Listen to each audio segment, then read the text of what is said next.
भगवान का अविनाशी अंश है, तेरे को कुछ नहीं चाहिए प्यारे।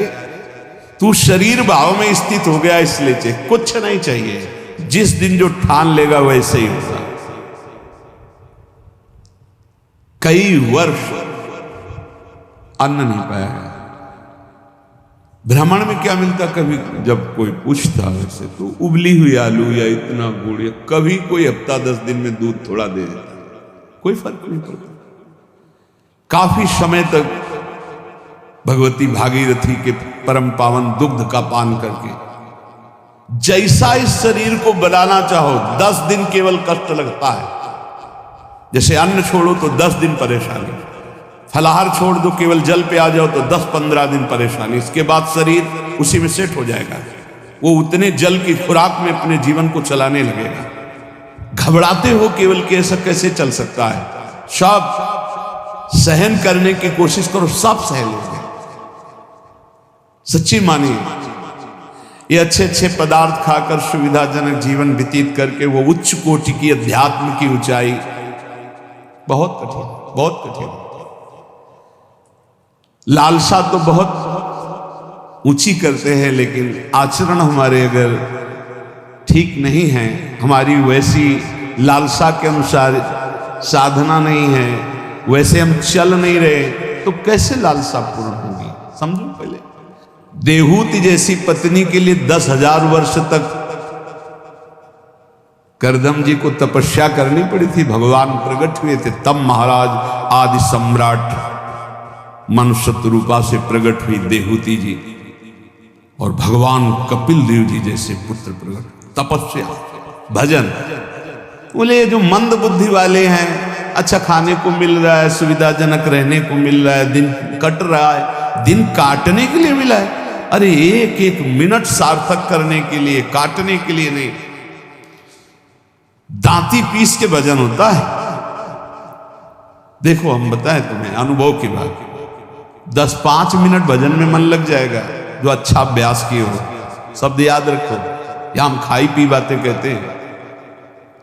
अगर भजन का अभ्यास अच्छा कर रहे हो तो 10-5 मिनट, बहुत तो बहुत 20 मिनट घसीट ले हो।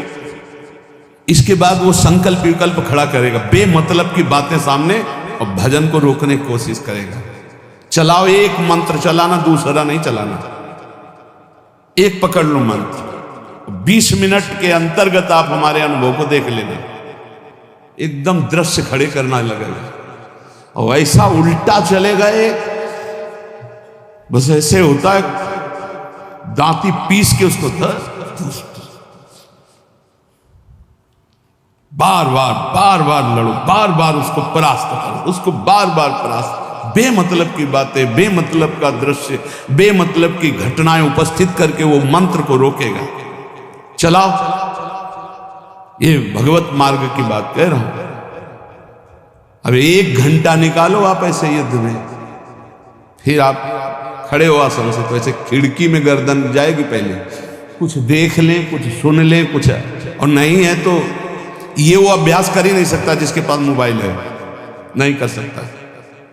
क्योंकि जब वो स्थिति आती है ना, दांती पीस के इसको जबरदस्ती बस में करने की, पक्का समझो ऐसे ही करना पड़ता है। तो उसको लगता कैसे मारो, तो लगता है इसी मंत्र से मारो, ये तभी वो विचलित होता है। तो बार बार पसीना आ जाता है, माथे पे नहीं, मन पे पसीना आ जाता है, थक जाता है। जब लस्त हो जाए, त्राहिमाम मच जाए, तब और जिद्दी बनकर मंत्र जप करो, अभी बस में हो जाए। नहीं, इस मन को दुलार करना है, मन के अनुसार चलना है, और भजनानंदी की लिस्ट लगानी है। लिस्ट यही लगानी है से महान भजनानंदी, महान त्यागी संत, सुनना ये चाहते हैं और लड़ नहीं सकते 5 मिनट युद्ध इस मन से। बड़ा विचित्र खेल। तो बोले ये जो मंद प्राज्ञ है, ये निर्णय करने वाली कुछ नहीं, कुछ समय के लिए ये शरीर मिला है, लड़ ले, जीत जाएगा, प्रभु की प्राप्ति कर लेगा। और अगर इसके दुलार में रहे तो मरेगा, जाएगा, छूटेगा शरीर। तू अविनाशी है, विनाशी है, तेरे साथ कभी नहीं रह सकता। जो भजन में प्रधान भाव रखे हुए, वही उत्तम भाग्य वाले। श्रीपाद कह रहे मंद प्रज्ञास्त एवात्र मंद भाग्यास्त, अगर मंद बुद्धि तो मंद भाग्य, और तीव्र बुद्धि आप भजन के लिए निकले। भजन जब हम देखा कि शून्य जैसा हो गया मन, न मंत्र पकड़े न नाम पकड़े न कुछ नहीं, बस जिद, वो भी जिद्दी है। अरे तूफान को रोक लेना सहज है, हिमालय को उठा लेना सहज है, लेकिन मन को रोक लेना, ऐसा हमने योग वासिष्ठ में पढ़ा है। अब वो शून्य हो गया, जब जिद की शून्य हो गया, ना मंत्र पकड़ रहा है ना कुछ पकड़, एकदम खड़े हो गए, पद गायन शुरू किया। अब तेरी जरूरत है, जोर जोर से पद गायन। ऐसे थोड़ी इस पर ऐसे थोड़ी चढ़े बैठे रह गए, हर समय 24 घंटे चढ़े बैठे। तब वो धीरे धीरे धीरे फिर हाथ उठा दिया। अब वो जब सहयोग करने लगा तब आनंद आने लगा, और जब आनंद में डूबने लगा तो परिपक्व हो गया। फिर उसको थोड़ी देर बहुत विघ्नकारी, अंदर ही अंदर खत्म, न मंत्र में लग रहा है, ना नाम में लग रहा है, ना एकदम शून्याकार स्थिति। अब हम चलाना चाह रहे मंत्र, वो बिगड़ेल कुछ नहीं सन, और उसके बिना होगा नहीं कुछ। जैसे हमारे बिना वो कुछ नहीं कर सकता, ऐसे बंधन और मोक्ष का कारण मन ही है। इसको बिल्कुल हमको ठीक करना है, दवा खवानी है, इसको दवा खवा के इसको स्वस्थ करना, तभी हम भगवत प्राप्त होंगे। हमारे बिना ये कुछ नहीं कर सकता, तो इसके बिना भी हम कुछ नहीं कर सकते, क्योंकि यही बंधन और मोक्ष का कारण, इसको ठीक करना ही है।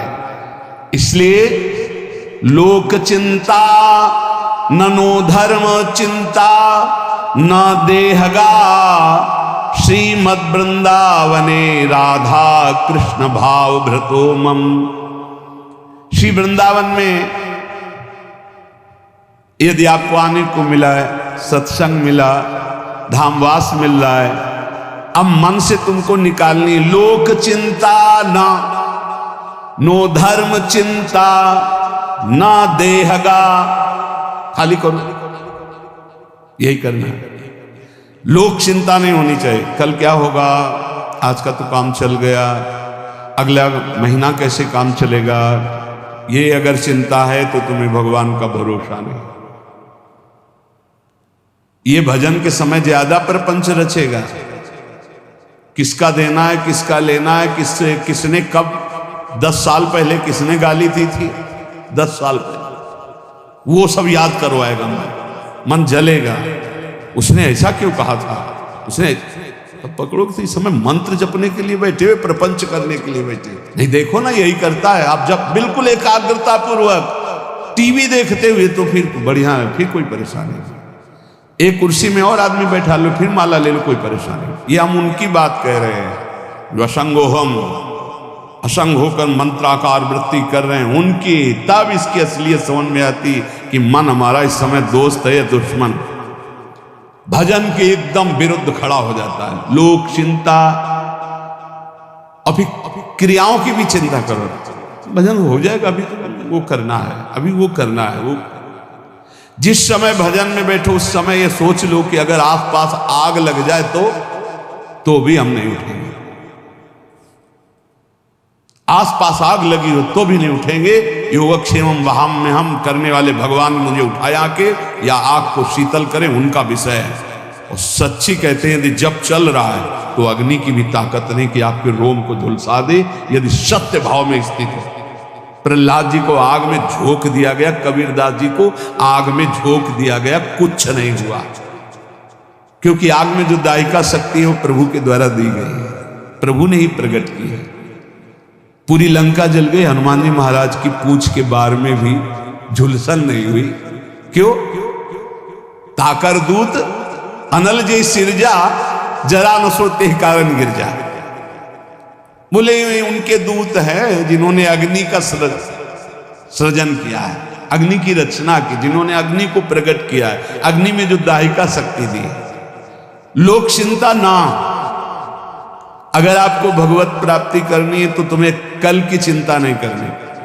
अभी वर्तमान में जो कर्तव्य है, भजन, मन को परमात्मा तत्व में लगाना, और शरीर से जो भी क्रियाएं हों, कुछ समय तो ऐसा रखो जो क्रियाहीन भजन हो। शांत, हम तो कहते हैं माला भी मत लो उस समय, ईमानदारी वाला भजन कह रहे हैं। शांत बैठ जाओ, बस केवल आंखों के सामने मंत्र चलाओ, चाहे आंख बंद करके चाहे खुला करके, बस देखो ये कहां जाता है। जहां जाए फिर इसको दौड़ा के लाओ, इसी मंत्र में जहां जाए फिर दौड़ा के लाओ, बार बार मंत्राकार वृत्ति। 10 मिनट ऐसा साधन करोगे तो कई घंटे के भजन का फल मिल जाएगा। देखते हुए 10 मिनट भजन करोगे तो कई घंटे जप का फल मिल जाएगा। बहुत प्रभाव है मानसिक चिंतन करते हुए मंत्र जपने का। पर उस समय लोक चिंता ना, और ना धर्म चिंता कि अभी हमारा ये कर्तव्य है, उस समय नहीं। और ना देहेगा, अरे बड़ा दर्द हो रहा है, ये दर्द हो रहा है, वो दर्द हो रहा है। तुम्हारे किसी के दर्द तो कभी कभी होता होगा, हमारा दर्द का तो संबंध हो गया है, दर्द से हमारा तो संबंध हो गया है। जैसे तुम्हारा स्वाभाविक कभी बुखार आदि आवे तो शरीर में पीड़ा होती ना, ऐसी हमारे तो रोज बनी रहती है। इसके ऊपर उठे तब कांखना आएगा, बहुत दर्द हो रहा है, फिर ऐसा आएगा। जितना तुम्हें कांखने पे आता है उतना तो रोज हमें रहता है, उतने का तो अभ्यास है इस शरीर से। उसके ऊपर जब होता है तब पकड़ के चलने की बात आती है। देहगा और आप सच्ची मानो, ऐसी स्थिति में भी गुरु कृपा से, गुरु प्रसाद से जो बैठने की, जो टहलने की, जो चिंतन की दिनचर्या, उस पर कोई फर्क नहीं। वैसे ही देह की भी चिंता नहीं करनी, धर्म की भी चिंता नहीं करनी, लोक की जीवन की भी चिंता नहीं करनी। कूद पड़ो, इस मार्ग में कूद पड़ो, खजाना ही खजाना हाथ में आ जाएगा। श्रीपाद कहते हैं जब कोई ऐसे भजन करता है तब उसके अंदर भावना श्यामा श्याम की जागृत होती है। तब भावोत्सवेन भजताम रस काम धेनु। संत वाणी, महापुरुषों का प्रत्येक वचन भगवत प्राप्ति के लिए बहुत अमृतमय सहायक है। कह रहे हैं अंधी करोमि भुवनम बधरी करोमि धीरम सचेतन मचेतनताम नयामि कृत्यम न पश्यति नयेन हितं शृणोति धीमान धीतमति न प्रतिसंदधाति। जो व्यक्ति बात बात पे क्रोध करता रहता है वो अपने भजन को छीण कर देता है, उसका भजन फलदायी नहीं हो पाता। अंधी करोमि, वो अंधा हो जाता है और ऐसे बात बोल देता है, ऐसी क्रिया कर देता है, ऐसी चेष्टा करता है, ऐसा संकल्प बना लेता है, उसका भजन क्षीण हो जाता है। क्रोधी पुरुष का भजन क्षीण हो जाता है, वो भगवत प्राप्ति कराने में समर्थ नहीं होता। अंधी करोमि भुवनम बधरी करोमि, गुरुजन उसे बोले समझावे तो उसको गुस्सा आ जाएगा, वो बहरा हो जाता है, उनकी बात नहीं सुन, वो अंधा हो जाता है, वो चेतन होते हुए जड़ हो जाता है। बस वो मैं ऐसा कर सकता हूं, मैं ऐसा कर दूंगा, वो अपने परम कर्तव्य को भूलकर अहित की बात बोलना लगता है, गाली गलौज करना। इसलिए बुद्धिमान पुरुष को चाहिए, जो भगवत प्राप्ति करना चाहता है, इस क्रोध रूपी शैतान से बचे। ये आ गया तो ना गुरुजनों की बात सुनेगा, ना देखेगा, ना समझेगा, जड़ जैसा हो जाएगा और बहुत गंदी गंदी बातें बोलने लगे, गाली गलौज, अपराध प्रवृत्ति, हिंसा आदि। जो उपासक भगवत प्राप्ति करना चाहता है इस क्रोध से बचे। क्रोध बहुत ही हानिकारक है। ये बहुत अच्छा रहेगा, बहुत पक्के हो जाओगे। जब घर से निकले तो जन्मभूमि से थोड़ा ही निकले थे कि मन ने डरवा दिया, भोजन कहां करोगे, कौन देगा भोजन का। ये तो अभी तो शुरुआत ही हुई, किसने हमारा साथ ही देना बंद कर दिया, बिल्कुल घबराहट पैदा कर दिया। कहां रहोगे, कौन तुम्हारा पालन पोषण करेगा, कौन तुम्हारी रक्षा करेगा। इतने प्रश्न उठा दिए पर कदम नहीं रोका, खड़े नहीं हुए, भागे। कहीं कोई जग न जाए, कहीं कोई देख न ले, तो भागते गए और उत्तर देते गए मन को, प्रभु जहां जैसे रखेंगे वैसे रहूंगा, प्रभु भूखे रखेंगे तो भूखा रहूंगा, प्रभु अगर पिटवाएंगे तो पिट लूंगा, प्रभु मरवा डालेंगे तो मर जाऊंगा, कदम पीछे नहीं लौटाऊंगा। पता नहीं पूर्व का कुछ होगा ऐसा। वही शब्द पूरे जीवन भर उत्तर देता रहा इस मन को। जब इसने पछाड़ मारने की कोशिश की ता उसको वही उत्तर नहीं, तो कदम आगे बढ़ते चले गए।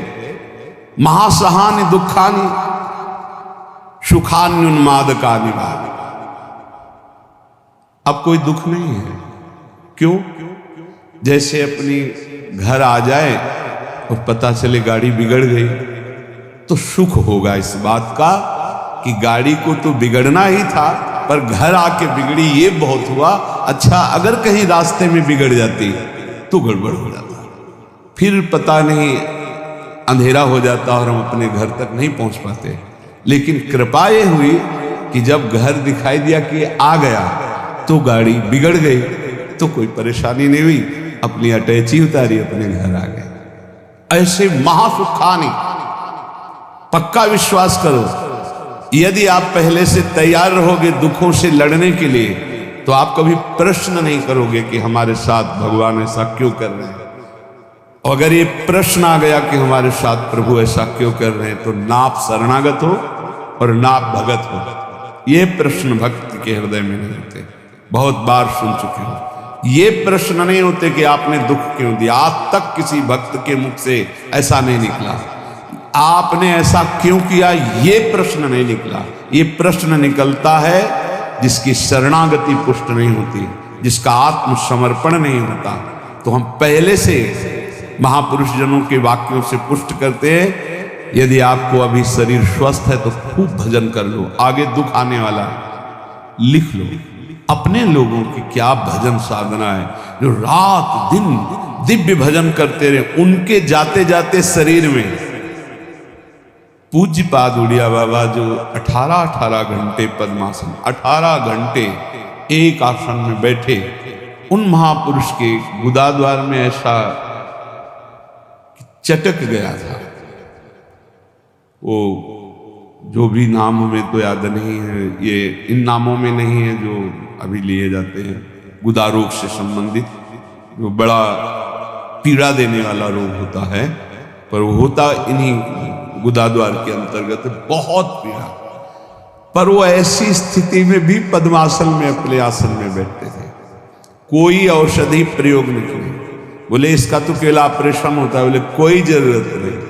कई महीने तक पीड़ा देता रहा, फिर गायब हो गया। क्यों? क्योंकि उतना ही प्रारब्ध है। वो जहां अपना कष्ट भुगवा दिया खत्म हो जाएगा, बिना औषधि के खत्म हो जाएगा। हिम्मत रखना। बड़े बड़े महापुरुषों के शरीरों में कष्ट आया है तो पहले से तैयारी कर लो। भला हम कष्ट की तैयारी क्यों कर ले? क्योंकि हमें सुख भोगना है। देखो, जन्मभूमि से 5-7 कोस गंगा जी, नंगे पैर से जाया जाता था गंगा स्नान करने।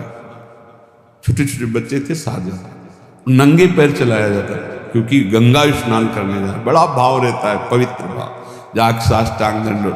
तो ये गर्मी सहते हुए नंगे पैर जा रहे हैं, गंगा स्नान करके फिर नंगे पैर आ रहे हैं। क्यों?